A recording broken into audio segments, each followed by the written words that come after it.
ఐబొమ్మ రవి అనగానే మీకు ఇప్పటికే అర్థమైపోయి ఉంటుంది. అయితే ఇప్పుడు ఐబొమ్మ రవి తన పర్సనల్ లైఫ్ స్టోరీ బయటకు వచ్చింది. ఇతని పూర్తి పేరు రవి, ఇంటి పేరు ఇమ్మడి. రవి వాళ్ళ ఊరు విశాఖపట్నం. 2016లో రవి ప్రేమించి మరి ఒక అమ్మాయిని పెళ్లి చేసుకున్నాడు. అయితే వాళ్ళది ఇంటర్ ఫెయిత్ మ్యారేజ్. రవి ఒక డబ్బున్న ముస్లిం అమ్మాయిని ప్రేమించి పెళ్లి చేసుకున్నాడు. అయితే ఈ రవి ఒక వెబ్ డిజైనర్. ఈ జాబ్లో ఇతనికొచ్చే జీతం చాలా తక్కువ. ఆర్థికంగా బాగా డబ్బున్న ఫ్యామిలీ నుంచి వచ్చిన భార్యకి రవికి వచ్చే ఈ చిన్న జీతంతో కుటుంబాన్ని నెట్టుకురావడం అనేది చాలా కష్టమైంది. రోజువారీ ఖర్చులకు కూడా ఇబ్బంది పడేవాళ్ళు. ఆ తర్వాత వాళ్ళకి ఒక కూతురు పుట్టింది. కూతురు పుట్టాక ఖర్చులు మరింతగా పెరిగాయి. దీనివల్ల ఈ భార్యాభర్తల మధ్య గొడవలు ప్రారంభమయ్యాయి. డబ్బు సంపాదించి పోషించడం ఇంకా నీ వల్ల కాదు అని భార్యతో పాటు రవి అత్తగారు కూడా రవిని బాగా హేళన చేయడం మొదలుపెట్టారు. తన భార్య, అత్తగారు ఇద్దరూ కూడా తనని దేనికి చేతకాని వాడిలా చూడడం అనేది రవి భరించలేకపోయాడు. డబ్బులు సంపాదించడం నీకు చేత కాదా అని మాటలు అనేవాళ్ళు. ఇక ఈ మాటలకు భరించలేక చాలాసార్లు నేను ఏడ్చాను అని ఇన్వెస్టిగేషన్లో రవి తెలిపారు. నేను ప్రేమించి పెళ్లి చేసుకున్నాను కనుక నాకొచ్చే జీతం వీళ్ళకి ముందే తెలుసు. అయినా కూడా పెళ్లి తర్వాత ఇలా ఎందుకు అంటున్నారో తెలీదు. వాళ్ళ మాటలు చేష్టలు పడక ఎలాగైనా ముందు నేను డబ్బులు సంపాదించాలి అని అనుకున్నాడు. అయితే తను వెబ్సైట్ డిజైన్లో బాగా ఎక్స్పర్ట్ కనుక ఆ స్కిల్తో ఎలా డబ్బులు సంపాదించాలి అని బాగా ఆలోచించాడు. అయితే అప్పట్లో మూవీస్ పైరసీలో చూడడానికి అందరూ కూడా మూవీ రూల్స్ అనేవి తమిళ్ రాకర్స్ లాంటి వెబ్ సిరీస్ని చూసేవాళ్ళు. అప్పట్లో మూవీస్ని చూడటానికి ఆ వెబ్సైట్ని అందరితో పాటు రవి కూడా చూసేవాడు. సరిగ్గా అప్పుడే ఆ టైంలోనే రవికి ఒక కొత్త ఆలోచన ఒకటి వచ్చింది. పైరసీ వెబ్సైట్కి అసలు డబ్బులు ఎలా వస్తాయి అనే దానిపైన బాగా లోతుగా రీసెర్చ్ చేశాడు. బెట్టింగ్ యాప్స్ని, లోన్ యాప్స్ని అడ్వర్టైజింగ్ చేయడం ద్వారా డబ్బులు వస్తాయని బాగా రీసెర్చ్ చేసి మరీ తెలుసుకున్నాడు. అప్పుడు తనకు కూడా తన ఆలోచనని ఇంప్రూవ్ చేసుకోవాలని అనుకున్నాడు. తాను కూడా ఇలాంటి ఒక వెబ్సైట్ని డిజైన్ చేసి డబ్బులు సంపాదించాలని అనుకున్నాడు. కానీ ఆ వెబ్సైట్లో తనకి కొన్ని ప్రాబ్లమ్స్ అయితే కనిపించాయి. మూవీస్ అనేవి కొన్ని వెబ్సైట్స్లో డైరెక్ట్గా ప్లే అవ్వడం లేదు. ఇంకా ఎక్స్టర్నల్గా లింక్స్ అయితే ఉన్నాయి. ఆ లింక్స్లో కొన్ని ప్రాబ్లమ్స్ అనేవి చూపెట్టేవి. వాటిలో కూడా కొన్ని యాక్టివ్ మోడ్లో ఉండేవి, ఇంకొన్ని యాక్టివ్ మోడ్లో ఉండేవి కావు. ఆ వెబ్సైట్లో ఉండే ఇంకొక ప్రాబ్లం ఏంటంటే సినిమాలను తాను డౌన్లోడ్ చేసుకోవాలంటే టోరెంట్స్ ద్వారా డౌన్లోడింగ్ చేసుకోవాలి. అలా మూవీస్ను డౌన్లోడింగ్ చేసుకోవాలి అంటే చాలా కష్టమనే చెప్పాలి. అదంతా కూడా చేయాలంటే మన బ్రెయిన్ బాగా అడ్వాన్స్డ్గా పనిచేయాలి. అందుకని ఇలాంటి ఏవైతే ప్రాబ్లమ్స్ ఉన్నాయో అవన్నీ కూడా తన వెబ్సైట్లో ఉండకూడదు అని అనుకున్నాడు. అలా తన వెబ్సైట్ని చాలా క్లీన్ ఇంటర్ఫేస్తో వెబ్సైట్ డిజైన్ చేసుకున్నాడు. ఇందుకోసం 2019లో ఐబొమ్మ వెబ్సైట్ని డిజైన్ చేసుకున్నాడు. దీంట్లో ఇంటర్ఫేస్ చాలా క్లీన్గా ఉంటుంది. దీనికి యాప్ కూడా అస్సలు అవసరం లేదు. మనం మూవీని డైరెక్ట్గా బ్రౌజర్లోనే చూసేయచ్చు. ఎలాంటి లింక్స్ ఓపెన్ చేయకుండానే ఐబొమ్మలో మూవీని అయితే చూసేయచ్చు. మనం ఓటీటీ ప్లాట్ఫామ్స్ ఉన్నాయి కదా, వాటిలాగా అకౌంట్ కూడా క్రియేట్ చేసుకోవాల్సిన అవసరం అస్సలు లేదు. జస్ట్ కొన్ని క్లిక్స్లోనే మూవీస్ అనేవి మనం చూసేయచ్చు. ఇందులో అడ్వర్టైజ్ అనేది తనని కాంటాక్ట్ అవ్వడం కోసం వెబ్సైట్లో ఒక ఈమెయిల్ ఐడి కూడా ఇచ్చాడు. ఈ ఈమెయిల్ ఐడి ద్వారా లోన్ యాప్స్ వాళ్ళు, అలాగే బెట్టింగ్ యాప్స్ వాళ్ళు ప్రమోషన్స్ కోసమని రవిని కాంటాక్ట్ అవ్వడం మొదలుపెట్టారు. ఇక్కడ రవి కూడా కొన్ని డీల్స్ అనేవి ఓకే చేశాడు. అయితే ఐబొమ్మ యూజర్స్ ఎవరైతే మూవీ ఇమేజ్ల పైన క్లిక్ చేసినప్పుడు ఎక్స్ట్రాగా ప్రమోషన్ ట్యాబ్ ఓపెన్ అయ్యేలా పెట్టి బాగా క్లియర్గా డిజైన్ చేసుకున్నాడు. ఆ ఎక్స్ట్రా ట్యాబ్లో betting apps and loan apps promotions పెట్టాడు. ఆ ప్రమోషన్స్ ద్వారా రవికి ఫస్ట్ టైం 75 లక్షల రూపాయలు వచ్చాయి. రవికి ఆ డబ్బుల్ని చూసి చాలా ఎక్సైటింగ్గా ఫీల్ అయ్యాడు. తన ఆనందాన్ని మొట్టమొదటగా తన భార్యతో షేర్ చేసుకున్నాడు.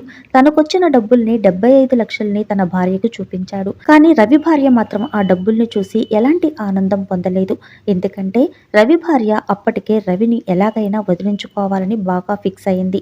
అందుకే రవి తెచ్చిన 75 లక్షల్ని చూసి కూడా తను ఆనందపడలేదు. ఇదంతా గమనించిన రవి తన మీద ప్రేమ చూపించని వాళ్ళతో ఎలాంటి రిలేషన్స్ వద్దు అని అప్పుడే అనుకున్నాడు. 2021లో ఇద్దరూ కూడా డివోర్స్ తీసుకున్నారు. ఆ తర్వాత నుండి మన లైఫ్లో డబ్బు చాలా ఇంపార్టెంట్ అని రవి మనసులో గట్టిగా అనుకున్నాడు. ఎలాగైనా నేను కూడా బాగా డబ్బులు సంపాదించాలని అనుకున్నాడు. తరువాత ఇలాంటి వాటికి మన ఇండియాలోనే ఉంటే పోలీసులు తప్పకుండా పట్టుకుంటారు అని వెంటనే నెదర్లాండ్స్ కంట్రీ వెళ్ళాడు. నెదర్లాండ్కి వెళ్లి కొత్త సర్వీస్ని కొనుక్కొని మూవీ అప్లోడ్ చేసుకుంటూ ప్రమోషన్స్ చేసుకుంటూ బాగా డబ్బుల్ని సంపాదించడం మొదలుపెట్టాడు. అయితే దీనికి సంబంధించి వర్క్ మొత్తం రవి ఒక్కడే చేయలేడు కాబట్టి తన కింద కొంతమందిని టీం మెంబర్స్ని అయితే పెట్టుకున్నాడు. టెక్నికల్ వర్క్ మాత్రమే రవి చేసేవాడు. 2021లో కరోనా అప్పుడు సెకండ్ టైంలో ఐబొమ్మకి, అది కరోనా టైం కాబట్టి ఆదరణ అనేది ప్రపంచనమనే చెప్పాలి. అంటే బాగా ఫేమస్ అయింది. కరోనా టైంలో థియేటర్కి వెళ్ళి మూవీస్ చూడలేని వాళ్ళకి, ఓటీటీ ప్లాట్ఫామ్ సబ్స్క్రిప్షన్స్ కొనలేని వాళ్ళకి ఐబొమ్మ వెబ్సైట్ చాలా బాగా ఉపయోగపడింది. ఇక్కడ రవి కూడా ఈ ఐబొమ్మ వెబ్సైట్ని క్వాలిటీగా మెయింటైనింగ్ చేసేందుకు థియేటర్ ఫ్రెండ్స్ని అప్రోచ్ చేయకుండా కేవలం ఓటీటీ ప్లాట్ఫామ్స్ రిలీజ్ అయిన తర్వాత మాత్రమే మూవీస్ని అప్లోడ్ చేసేవాడు. అయితే ఐబొమ్మ వెబ్సైట్ వల్ల కొంతమంది ప్రొడ్యూసర్లకి నష్టం రావడం స్టార్ట్ అయింది. అందువల్ల ప్రొడ్యూసర్లందరూ కలిసి ఐబొమ్మ గురించి 2022లో పోలీసులకి కంప్లైంట్ ఇచ్చారు. అయితే అంతే సేమ్ టైంలోనే పోలీసులు కూడా బెట్టింగ్ యాప్స్ గురించి కూడా ఇన్వెస్టిగేషన్ చేస్తున్నారు. బెట్టింగ్ యాప్స్ ఓనర్స్ని ఇంట్రాగేషన్ చేస్తే ఐబొమ్మ వెబ్సైట్కి ప్రమోషన్కి డబ్బులు ఇచ్చాము అని చెప్పారు. ఇక్కడ ఈ 2 కేసులకు గాను లింక్ అనేది కామన్గా ఉండడం వల్ల ఈ ఇష్యూని పోలీసులు బాగా సీరియస్ గా తీసుకున్నారు. ఇక్కడ బెట్టింగ్ యాప్స్ రవికి పే చేసిన మనీ ట్రాన్సాక్షన్స్ ని ట్రేస్ చేశారు. పోలీసులు అక్కడే కొన్ని డీటెయిల్స్ ని తీసుకున్నారు. ఐపీ అడ్రస్ కి ట్రేస్ చేసి ముందుగా రవి టీం మెంబర్స్ ని అరెస్ట్ చేశారు. అయితే రవి టీం మెంబర్స్ అందరూ కూడా ఇండియాలోనే ఉండడం వల్ల చాలా తేలికగా పోలీసులకు దొరికిపోయారు. ది సేమ్ టైంలోనే ఐబొమ్మ పబ్లిక్గా ఒక స్టేట్మెంట్ని అయితే వదిలింది. అదేంటంటే, మా వెబ్సైట్ పైన ఫోకస్ చేయడం అనేది ఆపేయండి, లేదంటే మేము మీ మీద ఫోకస్ చేయాల్సి ఉంటుంది అని ఇంకొకటి కూడా అన్నారు. హీరోలకు అంతంత రెమ్యూనరేషన్స్ అవసరమా? సినిమా ఇండస్ట్రీలో చాలామంది ఇండస్ట్రీని నమ్ముకుని చిన్న చిన్న పనులు చేసుకుంటూ బతుకుతున్నారు. వాళ్ళు ఏ కూలీ పనులకు వెళ్ళినా కూడా మీరిచ్చే అమౌంట్ అక్కడ కూడా వస్తుంది. సినిమా ఇండస్ట్రీలో చాలా మంది ఇండస్ట్రీని నమ్ముకొని పనులు చేసుకుంటున్నారు. వాళ్ళు ఇక ఏమైపోతారో, వాళ్ళ పరిస్థితి ఏంటి అని కొంతమంది ప్రొడ్యూసర్లు అంటుంటారు. వాళ్ళు ఎక్కడికి వెళ్ళి పని చేసుకున్నా వాళ్ళకి డబ్బులు వస్తాయి.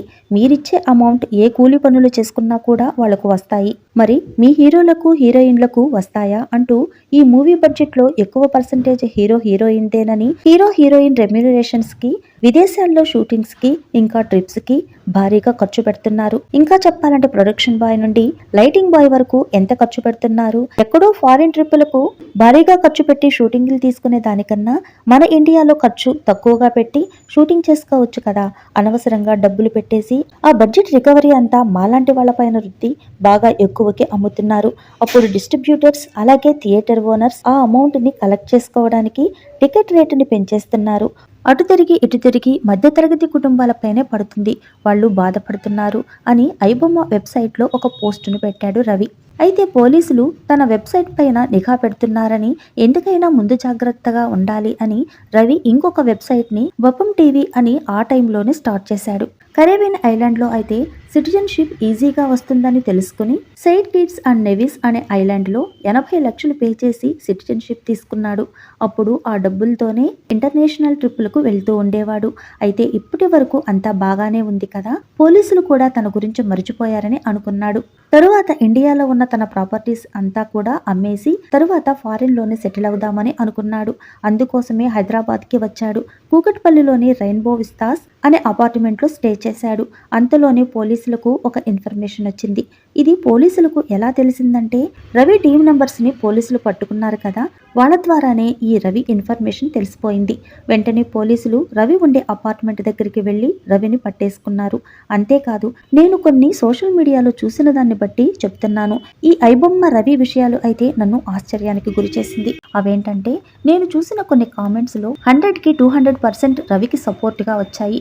రవి చేసింది తప్పు కాదు అని, పేదల పాలిట దేవుడు అని, రవి అన్న నువ్వు రియల్ హీరో అని, నువ్వొక్కడివే రవణ ప్రొడ్యూసర్లని గడగడలాడించావు అని, వాళ్ళ అహంకారాన్ని దించావు అని, ఎవరైతే పోలీసులు రవిని అరెస్ట్ చేశారో ఆ పోలీసులే ఐబొమ్మలో మూవీస్ చూస్తారు అని, iBomma for middle class people అని, రవణ నువ్వు ఎలక్షన్లోకొచ్చి ఎమ్మెల్యేగా పోటీ చేస్తే మేమందరం కూడా సపోర్ట్ చేస్తాం అని.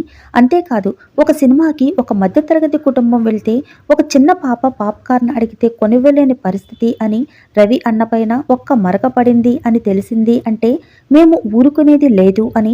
ఎక్కడో కానీ రవికి 1-2 కామెంట్స్ మాత్రమే రవికి ఎగనెస్ట్ గా వచ్చాయి. మన ప్రజల్లో ఐబొమ్మకి ఇంతటి క్రేజ్ ఉందా అని ఇప్పుడే తెలుస్తుంది. ప్రజలకి రవి పైన అంత అభిమానం ఉండడం అనేది తప్పు కాదు. దానికి చాలా కారణాలున్నాయి. ఇప్పుడు నేను చెప్పబోయే కారణాలు నావి కావు, ప్రజలవి. ప్రజల అభిప్రాయాలు. మధ్యతరగతి ప్రజల వారంతా కష్టపడి రిలాక్స్ అవ్వడం కోసం వీకెండ్లో మూవీకెళ్దాం అని చెప్పి అనుకుంటూ ఉంటారు. ఒక కుటుంబంలో 4-5 వ్యక్తులు ఉన్న ఆ కుటుంబం అంతా కూడా ఫుడ్ ఐటమ్స్ కొనుక్కొని మూవీని ఎంజాయ్ చేస్తూ చూడాలనుకుంటారు. కానీ వీళ్ళకి 1500 నుండి 2000 వరకు ఖర్చు పెట్టాల్సి వస్తుంది. ఒక పేద కుటుంబానికి రోజుకి 500 నుండి 1000 రూపాయలు మాత్రమే వస్తాయి డబ్బులు. ఆ డబ్బులతో ఆ ఫ్యామిలీ థియేటర్కి వెళ్ళి మూవీ చూడాలి అంటే చాలా కష్టమైన పని. అలా అని సినిమా చూడకుండా ఉండొచ్చు కదా అంటే అది అసలు కరెక్ట్ కాదు. తెలుగు ప్రజలకు సినిమా అనేది ఒక లగ్జరీ ఐటెంలా కనపడదు. కావాలంటే ఇప్పటికీ కూడా కొన్ని గ్రామాల్లో చూస్తే గుడిసెల్లో ఉండే వాళ్ళకి కూడా మంచి టీవీ ఉంటుంది. తెలుగు ప్రజలకు సినిమా అంటే అంత పిచ్చి. సరే, ఇప్పుడు ఐబొమ్మ రవిని అరెస్ట్ చేశారు కదా, ఇక నుండైనా మూవీ టికెట్స్ రేట్స్ ఏమైనా తగ్గిస్తారా అని అంటే అదే లేదు.